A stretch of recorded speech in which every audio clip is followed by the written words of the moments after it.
Hola, muy buenas tardes. Los saluda Juan Espinosa en el programa Creston en los negocios. Hoy vamos a ver un tema relativo a el impacto fiscal en las empresas transnacionales. Está con nosotros Francisco Bracamonte, nuestro socio del área de impuestos internacionales de la firma. Hola Paco, buenas tardes. Hola, ¿qué tal? Pues vamos al tema que nos ocupa el día de hoy, Paco. En realidad en México están llegando muchas inversiones extranjeras en los últimos años y hoy por hoy pues Puebla es un estado importante en inversión extranjera con la llegada de Audi hace un par de años y algunos otros proveedores. Se antoja interesante que nuestros radioescuchas entiendan el impacto fiscal de esas empresas transnacionales, de los pagos que seguramente se hacen entre empresas mexicanas y transnacionales y todas aquellas operaciones entre empresas mexicanas y empresas transnacionales que seguramente hacen pagos al extranjero, ¿no? ¿Cómo podríamos empezar el tema, Paco? Tú dinos. Fíjate que nada más como para poner un poco el contexto de qué vamos a platicar, yo quisiera iniciar diciendo pues que en el mundo globalizado, donde ya las fronteras económicas y comerciales no son tan claras, pues evidentemente hay empresas que tienen operaciones en más de un país, cosa que pues hace 3 o 4 décadas no era tan común, pues hoy es lo más común, ¿no? Así es. Y dado que los sistemas fiscales son diferentes en cada país, pues hay dos grandes riesgos. El primer riesgo es que las personas paguen doble impuesto, es decir, tú hagas un negocio en un país diferente a donde resides y el país donde tú resides fiscalmente te cobre el impuesto y el país donde hiciste el negocio también te lo cobre, ¿no? Y el segundo riesgo importante es que ninguno de los países te lo cobre y entonces pues tú como empresario ganas dinero, pero la economía de los países pues se va a ver afectada, ¿no? Y bajo este contexto los países hacen acuerdos para evitar la doble tributación o han hecho acuerdos para evitar la doble tributación y prevenir la evasión fiscal. México al día de hoy tiene firmados 61 acuerdos con las principales economías del mundo, pero lo que se ha detectado a lo largo de los años, porque estos acuerdos se han firmado desde hace más de 2 décadas, pues es que no son suficientes para prevenir la evasión fiscal. Sí, probablemente eviten la doble imposición, pero también dejen muchos huecos para que los contribuyentes puedan hacer planeaciones fiscales. ¿Y quiénes son los que pueden tener mayor ventaja en estas planeaciones fiscales? Pues las empresas grandes, multinacionales. ¿Por qué? Pues porque son aquellas que tienen la capacidad económica para poder contratar a los expertos que conozcan las legislaciones de diferentes países y detecten oportunidades de dejar de pagar impuestos. A la luz de esto, pues y de la crisis del año 2009, los gobiernos se preocupan por toda la gran cantidad de dinero que dejan de recaudar derivado de estas estrategias fiscales.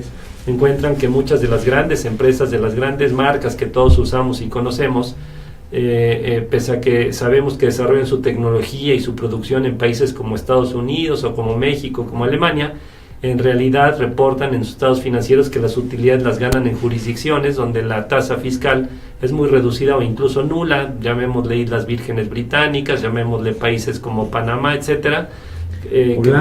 Holanda, que si bien en ocasiones tienen tasas no tan bajas necesariamente, sí dejan de gravar algunas operaciones y ahí es donde los asesores fiscales pues lo detectamos y planeamos que las utilidades se queden ahí.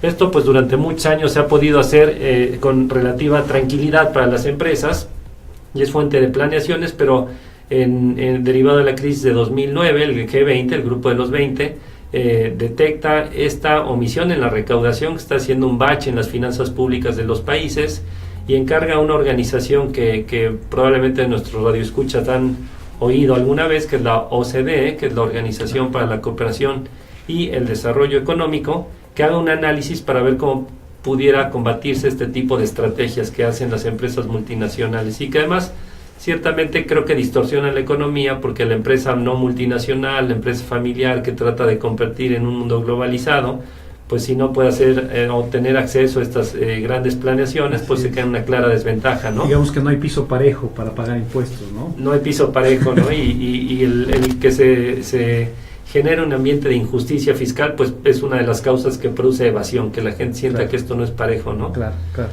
así es.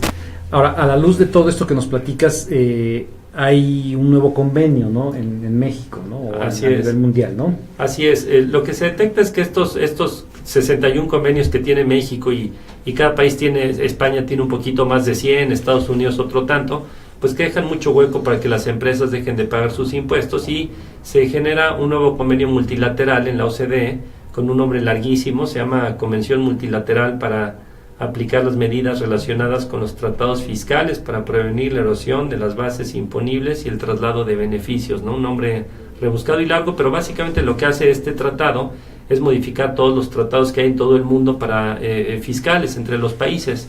Y uno dirá, ¿y por qué lo hacen en un tratado y no simplemente modifican cada uno de los tratados por separado? Pues porque se detecta que es muy tardado el que cada país, imagínense a México negociando 61 tratados, ¿no? Sí, claro. Probablemente necesitaríamos años, más de 5 años quizá para negociarlo, y lo mismo pasaría con los demás países. En cambio, con este tratado se negocia de un solo golpe, y este tratado lo que hace es apretar más aquellas oportunidades que dan los tratados fiscales para la evasión, y voy a poner algunos ejemplos. Cuando una empresa extranjera hace negocios en un país, llamémosle México, pues si tiene cierta presencia física, tiene que pagar impuesto en México, aunque no cree una subsidiaria legal en México, aunque no cree una sociedad anónima. Por el tema de establecimiento permanente. Por el tema de establecimiento permanente, se crea una figura que las leyes fiscales denominan establecimiento permanente, que no es nada más que una ficción, un acto imaginario, donde se supone que existiera una empresa en México sin que exista, y se le cobran los impuestos pues como si existiera, ¿no? Claro. Y dentro de la definición en los tratados de establecimiento permanente, pues quedan muchos huecos para que una empresa extranjera venga, por ejemplo, a México, haga negocios y no cree este establecimiento permanente, y por tanto no pague impuestos sobre la renta, y pues simplemente se amplía la definición de establecimiento permanente con esta convención. Voy a poner un ejemplo como mucho más fácil de entender. Una empresa que venga a hacer un proyecto de construcción en México, digamos una empresa americana, si el proyecto de construcción dura más de 6 meses, entonces tiene que pagar impuesto en México, porque se considera que tiene en México un establecimiento permanente. Claro. Lo que hacían algunas empresas es partir el proyecto de construcción en 2 o en 3 contratos diferentes, con 3 empresas de un mismo grupo que hicieran un pedacito del proyecto, y pues ninguna empresa tenía más de medio año, y entonces no se generaba el establecimiento permanente. Y esta convención multilateral, por ejemplo, esta de la que hablamos, prevé que si hay acumulación de contratos dentro de un mismo grupo multinacional, pues que sí se genere el establecimiento permanente, ¿no? Y como esto, pues hay muchas medidas donde se cierra la llave a las oportunidades de ilusión. Este convenio multilateral tendrá que empezar a tener efectos ¿a partir de cuándo, Paco? Pues se firmó ya en una ceremonia en la OCDE con la presencia como de 70 países que son los firmantes originales en el mes de julio pasado, y a partir de ahí cada uno de los países debe ir depositando qué tratados, debe ir depositando notas donde especifique qué tratados son los que van a estar cubiertos por esta convención, porque los países pueden decir, de mis 61 tratados que tengo yo, México, 15 no van a entrar a esta convención, porque el propio tratado ya trae muchas reglas antielusión, y solamente complicaríamos más la vida, ¿no? Entonces van a empezar los países a decir en qué tratados cubre y qué no, y a partir de ahí empieza un sistema de medio complejo de inicio de vigencia, ¿no? Es decir, esta convención, pese a que ya está en vigor, todavía no tiene efectos con todos los tratados, eso va a ir paulatinamente definiéndose. Y aquí el mensaje, dado que son muchos tratados, es: si usted que nos escucha tiene negocios a nivel internacional o trabaja en un grupo multinacional, pues recuerde que no será suficiente a la hora de tributar verificar los tratados que hay para evitar la doble imposición, sino que habrá que acudir también a dilucidar el tratamiento fiscal de alguna figura o acto jurídico en esta convención multilateral. A la luz de esta nueva convención, ¿no? Exactamente. Entiendo, Paco, que cada día más el tema de los tratados y los temas fiscales para empresas transnacionales se complica un poco más, ¿no? Es sí.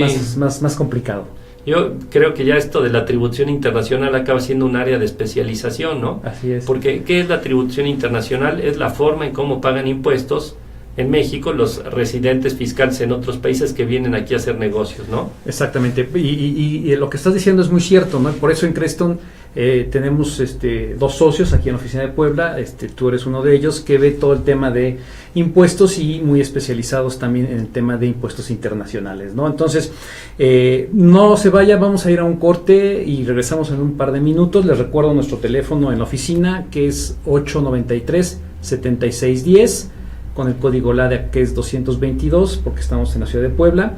Y también les recuerdo nuestra página de internet en www.crestonbsg.com, en donde usted podrá ver todas las oficinas que tenemos a nivel nacional para recurrir a nuestros socios y poderles ayudar en estos temas.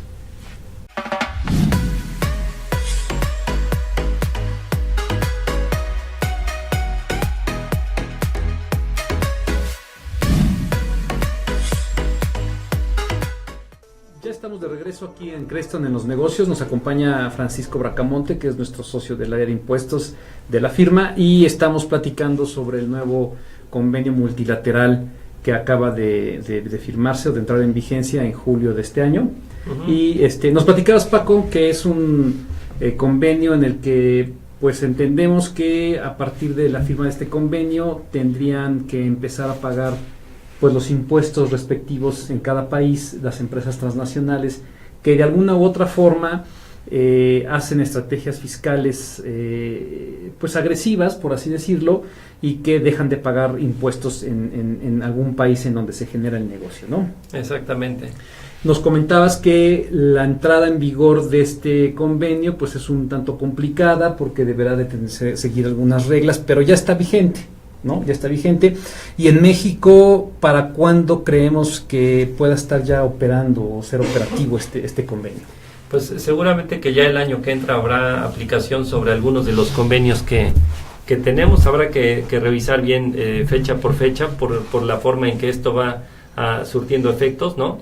Pero en la página de la OCDE hay un resumen de qué convenios son los que México ha decidido incluir bajo las reglas de este nuevo convenio. Y de estos 61 convenios que tenemos firmados, ¿cómo cuántos entrarán para México? Ayer estuve revisando la lista, entran la totalidad. Lo que pasa es que es curioso este convenio, esta convención o convenio, que es lo mismo, porque no debe de entrar o todo o nada, sino que hay artículos que pueden entrar y otros no. Okay. Por ejemplo, hay algunos artículos que limitan los beneficios de los tratados dependiendo de ciertas circunstancias, y esto pues no es necesario, por ejemplo, que entrara en vigor con el convenio con Estados Unidos, que ya trae en el artículo 17 una limitación de beneficios propia, así firma Estados Unidos sus convenios. Okay. Entonces, lo que hay que revisar antes de llegar a una conclusión sobre el tratamiento fiscal de una operación internacional es qué es lo que dice el convenio bilateral entre México y el país donde reside el extranjero que está haciendo negocios en México, y después ver si esa parte del convenio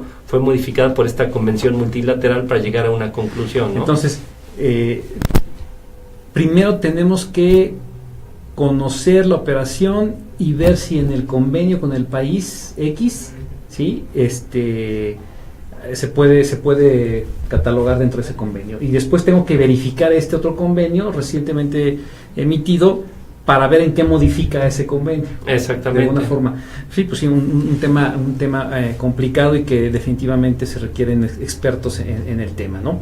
Ahora, Paco, en el tema de las transacciones transnacionales, ¿cómo qué transacciones deberían de estarse cuidando en las operaciones de compañías que tienen este tipo de operaciones?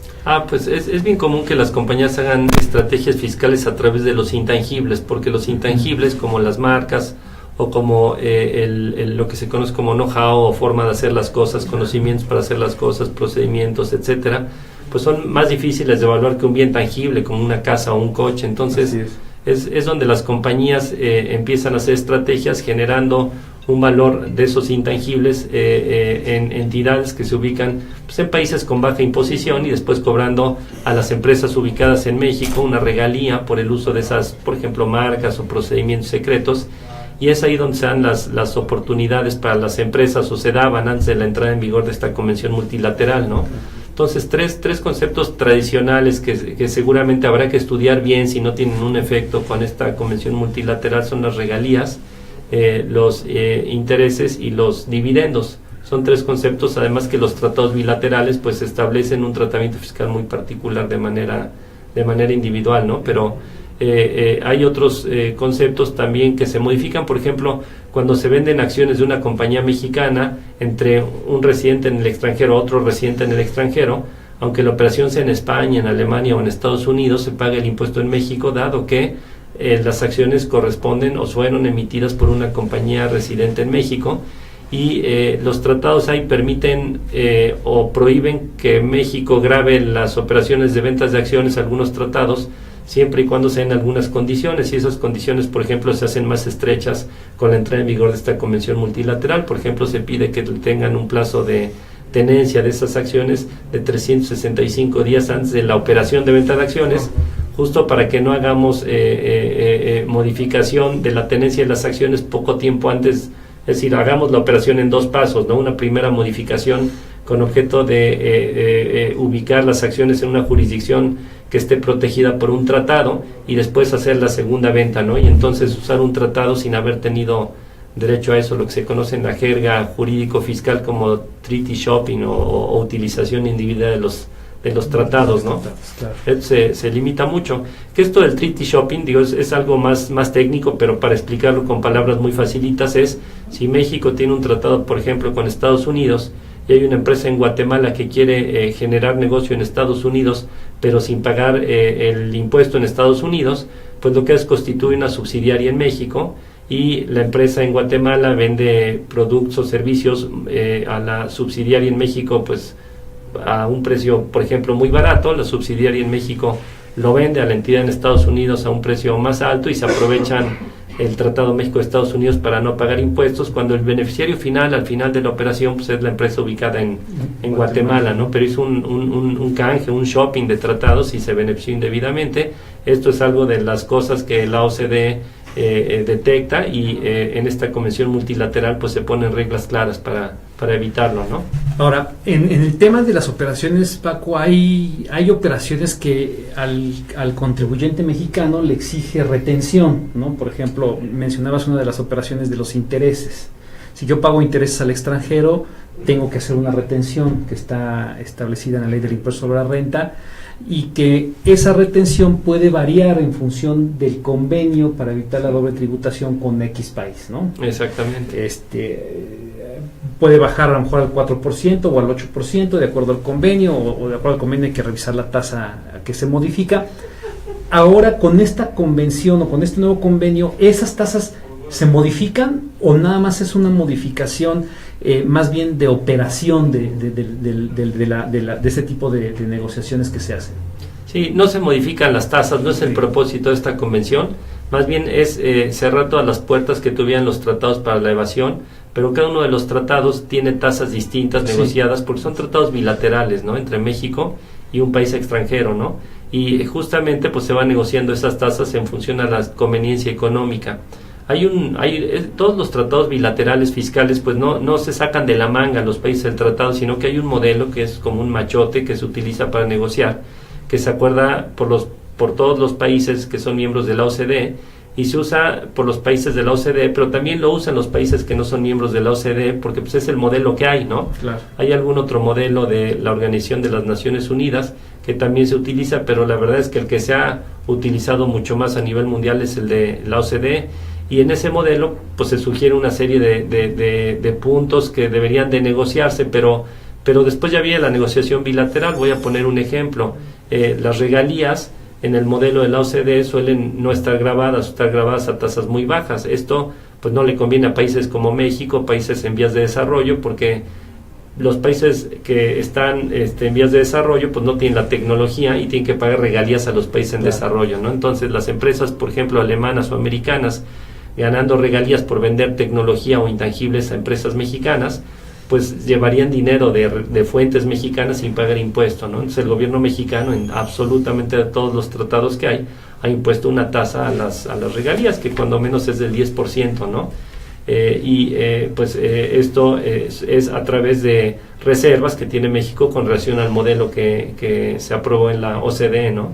Evidentemente los países desarrollados pues están interesados en el modelo OCDE y son los que tienen más peso en la OCDE. México es de los países miembros de la OCDE, de los menos, que son menos desarrollados, junto con Turquía, junto con Chile, ¿no? Pero la mayoría de los países pues son países que velan por sus intereses, claro. Son países desarrollados, ¿no? Claro. Vamos a ir un corte, no se vaya. Le recuerdo la página de Enlace en donde nos puede ver en vivo en Facebook. Es www.facebook.com/Enlace, y le recuerdo también nuestras redes sociales. En Twitter, CrestonBSG, y Creston BSG Audit. Ahí también nos puede seguir, mandarnos sus preguntas y no se vaya, regresamos en un par de minutos.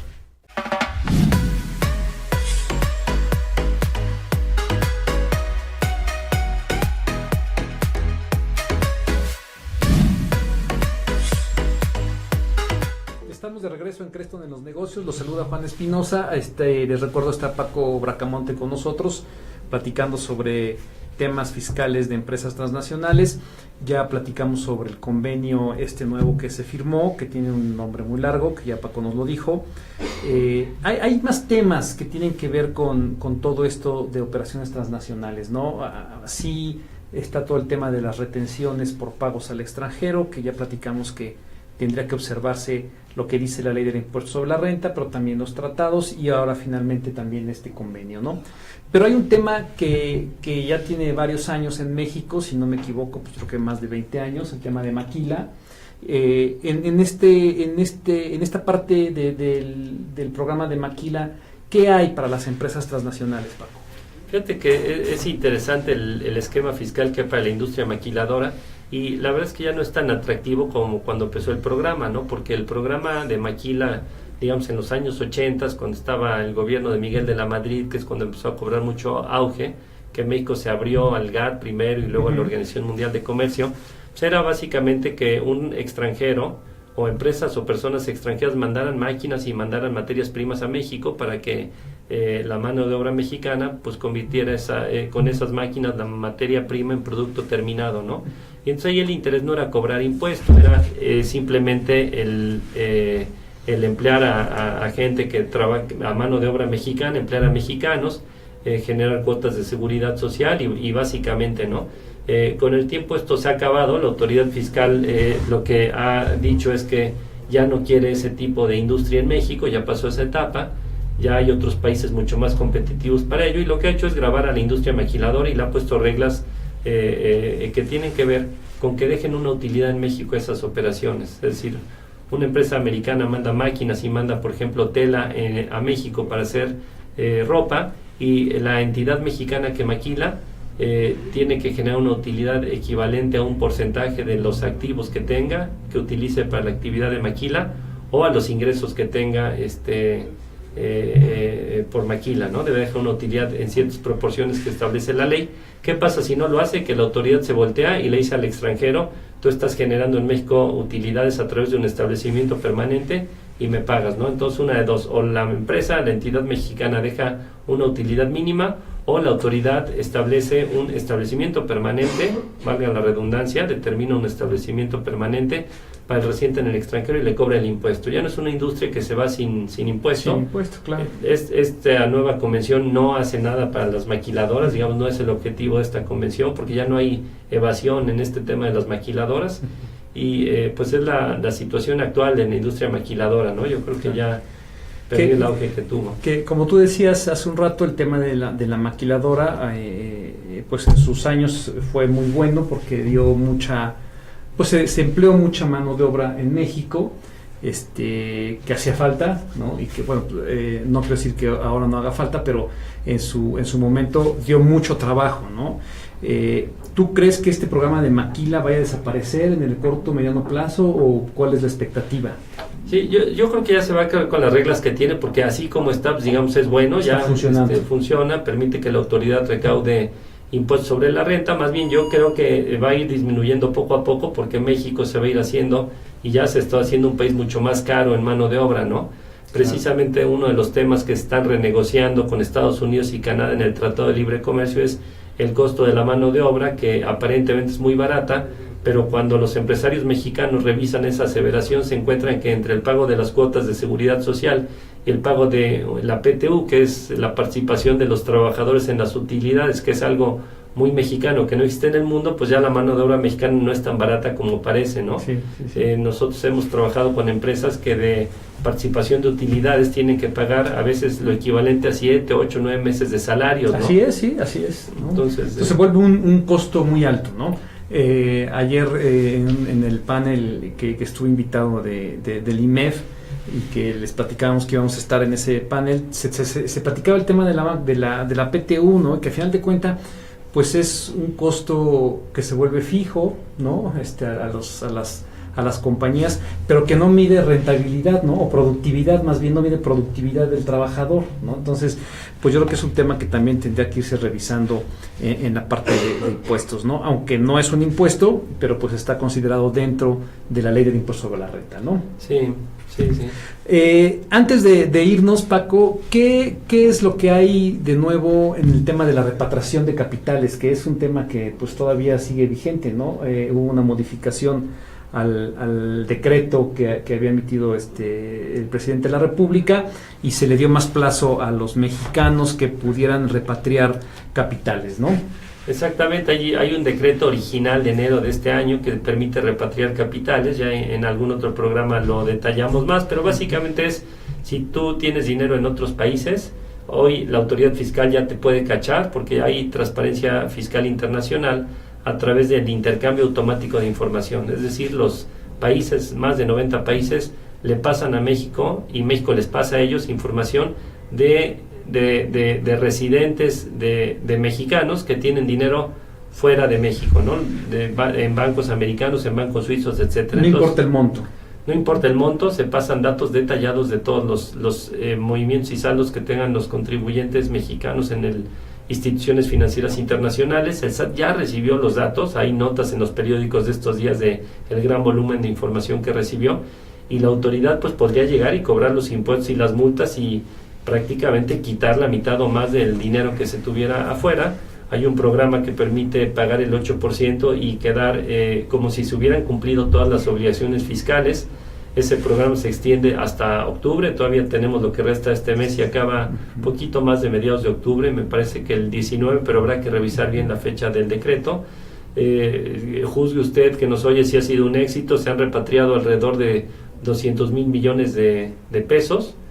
Yo creo que no es todo el dinero que está afuera, es una estimación con comentarios que hace uno con colegas, porque nadie sabe realmente cuánto está afuera, pero para darse una idea, Argentina repatrió muchísimo más que eso, posiblemente como 4 veces más que eso, y Argentina es un país con 1/3 de la población de México, ¿no?